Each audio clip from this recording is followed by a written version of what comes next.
Case number 4. An 18-month-old boy is brought to the emergency room after experiencing a 10-minute generalized seizure. He has a high fever of 38.7 C, and there is no history of previous seizures. What feature of this scenario is most characteristic of a simple febrile seizure? A. Duration of the seizure. B. Age of the child. C. High fever.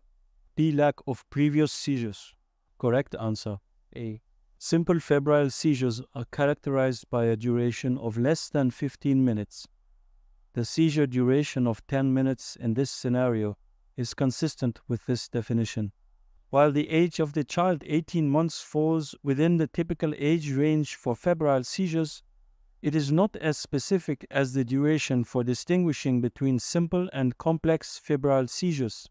High fever is a common feature in both simple and complex febrile seizures, making it a less specific criterion. The absence of previous seizures is more indicative of this being the child's first febrile seizure, but it does not distinguish between simple and complex febrile seizures.